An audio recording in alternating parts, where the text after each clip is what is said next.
मैं रीना बिना शादी के प्रेग्नेंट कैसे हो गई। जब मैंने ये देखा तो मेरे होश उड़ गए। कहते हैं कि प्यार, शादी और बच्चा हर कपल के लिए बहुत ही प्यारा अनुभव है, जो न केवल उन्हें खूबसूरत रिश्ते में बांधे रखता है, बल्कि इस तरह के जोड़े अपने रिलेशन में आगे बढ़ते हैं। हालांकि इस महिला के साथ ऐसा नहीं हुआ। दरअसल वह अपने साथी के प्यार में इस कदर पागल थी कि उसने गर्भधारण कर लिया। किसी ने ठीक कहा है कि एक सफल रिश्ते के लिए कपल्स का न केवल एक दूसरे के साथ जुड़ना बहुत ज़रूरी है, बल्कि उन्हें एक दूसरे के प्रति ईमानदार रहने की भी ज़रूरत होती है। यही एक वजह भी है कि रिश्तों में विश्वास की कमी की वजह से कभी कभार सब कुछ बिखर जाता है। मेरे साथ भी कुछ ऐसा ही हुआ था जिसने मेरी बाकी की ज़िंदगी बर्बाद कर दी। दरअसल मैं पिछले चार साल से किसी के साथ रिलेशनशिप में थी। वह मेरे कॉलेज का लड़का था। हम दोनों मुंबई में साथ पढ़ाई कर रहे थे। मैं उसके प्यार में इस कदर पागल थी कि उसके साथ कुछ भी करने के लिए तैयार थी। शुरुआत में सब कुछ अच्छा रहा। हम दोनों ने एक साथ रहने का फैसला किया। मैं अपने हॉस्टल छोड़कर उसके साथ लिव इन में रहने आ गई। घर खर्चा उठाने के लिए हम दोनों ने पढ़ने के साथ कमाना भी शुरू कर दिया था। लिव इन में रहते हुए हम दोनों ने केवल मैरिटली और करीब आ गए साथ इन्वॉल्व हुआ, बल्कि हम दोनों ने शादी करने का भी फैसला किया। लेकिन वो कहते हैं ना कि सपने बहुत कम लोगों के पूरे होते हैं। मेरे साथ भी कुछ ऐसा ही था। मैं प्रेग्नेंट हो गई। हम दोनों साथ फाइनेंशियल करीब और इमोशनली जुड़ ही रहे थे। अचानक से मुझे अपना गर्भावस्था का पता चला। बच्चे का पता चल पर मैं काफ़ी डर गई। फिर मुझे लगा कि जिससे मैं सबसे ज़्यादा प्यार करती हूँ वह हमेशा मेरे साथ देगा। मैंने हमारे बच्चे के बारे में अपने बॉयफ्रेंड को बताया। मेरी प्रेगनेंसी का पता चलते ही उसके होश उड़ गए। वह एकदम से बोला, बच्चे के आते ही हम दोनों की ज़िंदगी बर्बाद हो जाएगी। मैं यह बच्चा गिरा दूँ। हालांकि मैं यह बच्चा गिराना नहीं चाहती थी, लेकिन उसे शादी का वास्ता देकर मैं गर्भपात करा दिया। 6 महीने बाद मैं फिर गर्भवती हो गई। उस दिन के बाद मैं काफ़ी परेशान रहने लगी थी।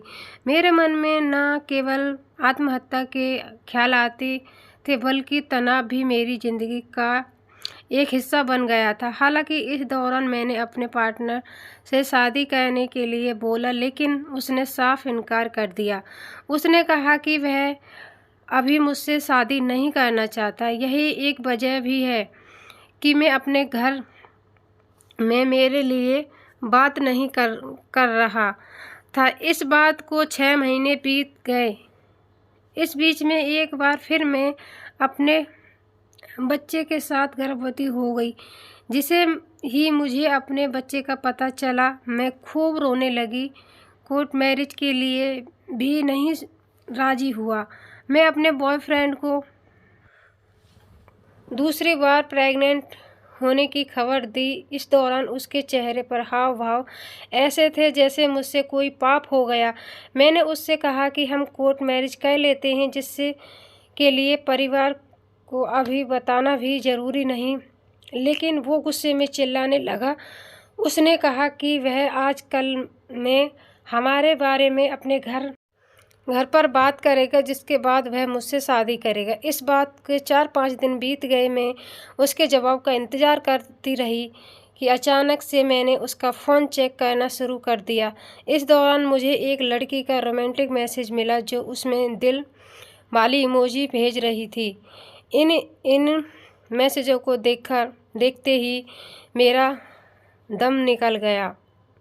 मैंने तुरंत उसे फ़ोन दिखाते हुए पूछा, वह लड़की कौन थी जो तुमसे अपनी गलती मानते हुए मुझसे माफ़ी की भीख मांगने शुरू कर दिया।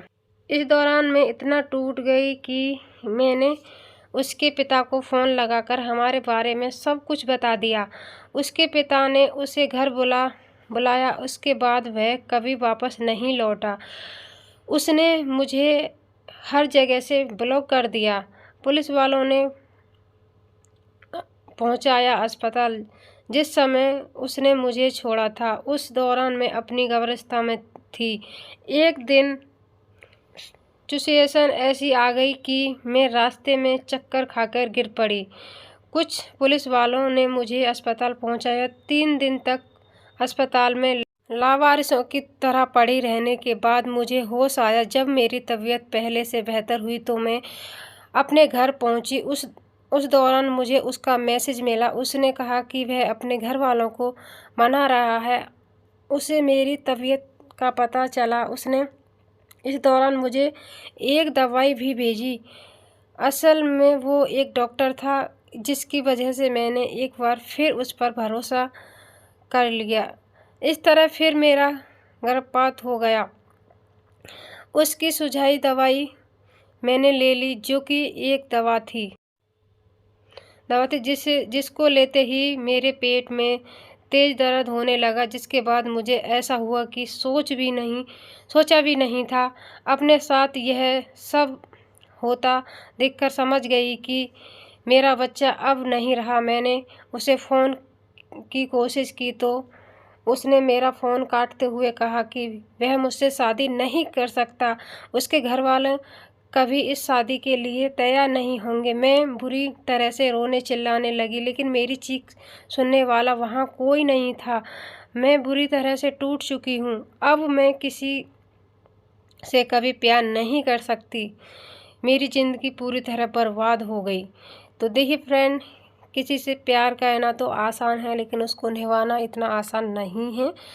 तो और इतना करीब जाने की कोई ज़रूरत भी नहीं रहती है, लेकिन आजकल तो सब कुछ उल्टा पुल्टा रहता है। तो आज की ये स्टोरी आपको कैसी लगी? तो ये स्टोरी किसी के दिल को या किसी को ठेस पहुंचाने वाली नहीं, स्टोरी है सिर्फ